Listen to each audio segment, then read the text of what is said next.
Книга 3. Тао. Путь Вознесения. Язык света. Одинарные тоны творения. Язык света представляет собой первоначальные символы, модуляции и вибрации, использовавшиеся на Земле до искажения. С большой любовью и радостью мы передаем эти символы тем, кто возносится в данный момент истории. Язык света основывается на объединенном сознании. При объединенном сознании отсутствуют разрушительные мыслеформы. Язык света – тоны, которые должны поднимать вибрацию восходящих людей и вести в новые реалии единства со всеми видами. В данное время язык света – это язык, выбранный для коммуникации со всеми видами на Земле. Следовательно, когда восходящие открываются языку света, они будут в состоянии общаться со всеми царствами, включая растительное, животное, минеральное, дельфинов и китов. Почему и как это происходит? По своей природе, язык света одновременно является как невербальным, так и вербальным, а также является уникальным в своем роде творением, не обнаруженным где-либо еще. Люди по природе являются вербальными, природа же невербальна. Природа говорит только символами. Однако, если вы понимаете символы и определенные по отношению к ним связующие слова, то вы также осознаете, что природные символы могут скорректировать ваш путь и переводить таковые на слова, или другими словами, расшифровывать знаки природы словами. Язык символов света создан на основе 144 понятий, представленных в форме, цвете и модуляции. Модуляция символов языка света эквивалентна модуляциям или вибрациям творения. Со временем на Земле модуляции творения исказились. Искажение привело к тому, что на Земле доминирует разрушение и сепаратизм. Когда посвящаемые вмещают все 144 символа языка света, они преодолевают все разрушительные стереотипы на всех планах реальности, сознательных, подсознательных и бессознательных. Первые 48 символов являются одинарными по природе и составляют основу языка света. Первые 10 символов представляют 10 октав любви.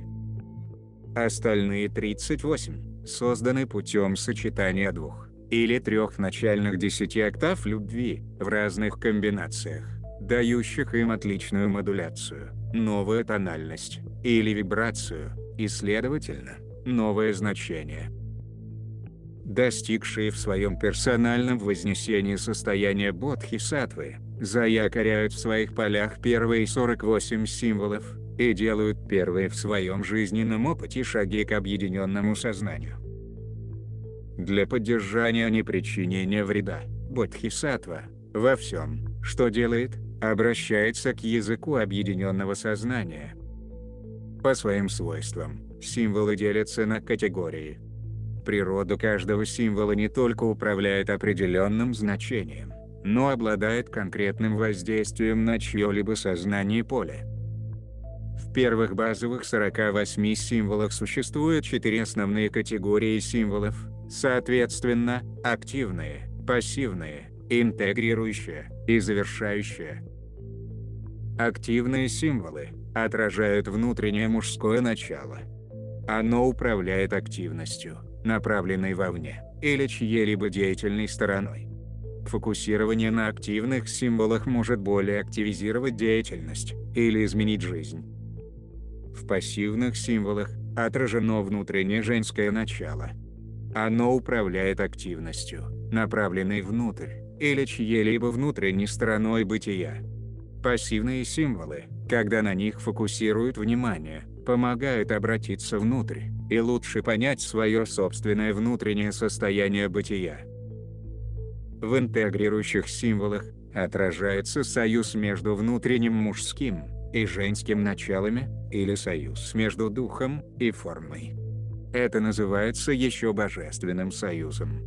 Интегрирующие символы помогут в выравнивании внутренних мужского и женского начал, или к приведению в равновесие внутренней и внешней реальностей.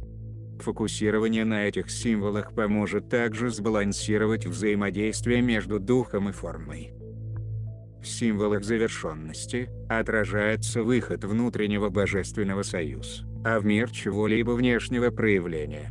При концентрации на символах завершенности становится возможным сообщество или объединенное сознание в группе, области или организации. Помимо этого, при фокусировании на этих символах будут стерты собственные мыслеформы разделения, порождающие отсутствие единства в чьей-либо жизни.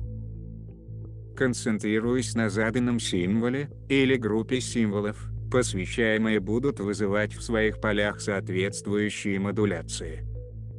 Каждая модуляция будет давать эффект очищения от искажения, над которым индивид сейчас работает на данном этапе эволюции. Каждая модуляция помогает в очищении кармы, стереотипов или поврежденных областей эфирного, интуитивного, творческого, эмоционального или ментального тел, окружающих форму. С вмещением всех модуляций во всю решетку эфирного тела достигается достаточно высокая вибрация для владения в процессе вознесения эволюции уровня Махавишну. Символы 49 и выше составлены из 2 или 3 основных 48 символов, сгруппированных в новую последовательность, дающую новое значение, вибрацию, модуляцию и цвет. Будет дана информация о значении комбинации 2 и более символов.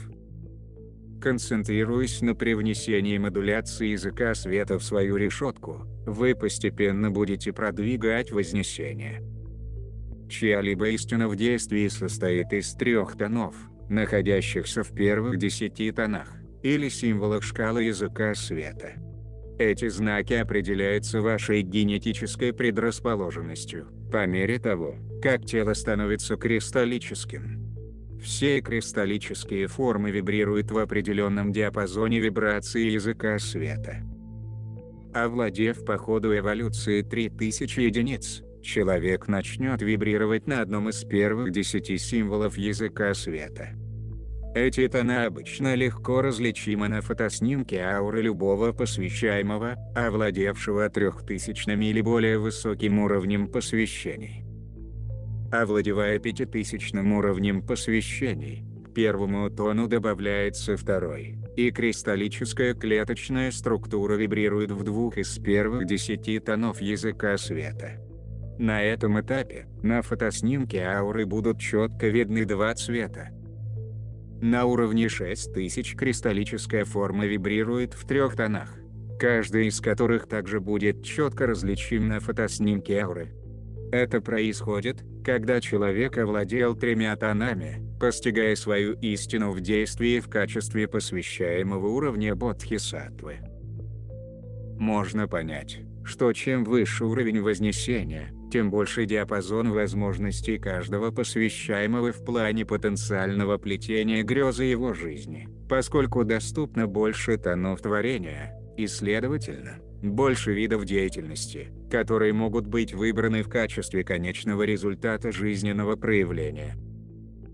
Язык света – это форма коммуникации между Солнечной системой, Землей и Великим Центральным Солнцем, и каждым сознательным и чувствующим видом. Со стороны солярного Солнца, Итао, потребовалась некоторая реальная концентрация, чтобы предоставить коммуникативный мост между Землей и Великим Центральным Солнцем, для воссоединения. В мысли-форме были заякорены модификации, а затем пошли изменения, пока не стало возможным понимать другого. Эта мысли-форма известна как язык света, и язык единого, который предусматривает непрекращающуюся коммуникацию между Солнечной системой, Землей и Великим Центральным Солнцем, и каждым сознательным и чувствующим видом. Путем такой коммуникации, границы и вибрации изменяются и преобразовываются, чтобы обеспечивать возможность очищения. Для большей части Солнечной системы очищение необходимо, Для того, чтобы снова войти в грезу великого центрального солнца за относительно короткий срок. Чтобы выполнять задачу вхождения в грезу великого центрального солнца, требуется изменять биологию, с тем, чтобы в качестве необходимого минимума удерживать в клеточной ткани язык света, и тем самым резонировать в достаточной степени, чтобы общаться с новой грезой. Души, фундаментом которых является вознесение, входят в поле человека, в связи с присутствием в его поле тонов языка света. А это в свою очередь требует формирования 18 типов липидов, жиров, связанных с кристаллической биомыслеформой, наряду с 18 видами соли, на биологическом и биохимическом уровне. В целом, в карте Вознесения на сегодняшний день, это происходит на уровне 9000 единиц, которые на сегодняшний день стали новой отправной точкой для уровня эволюции Бодхисаттвы. Бодхисаттва должен охватывать все одинарные, двойные и тройные тоны языка света, в качестве рабочего энергетического потока, сохраняемого в форме новыми солями и липидами.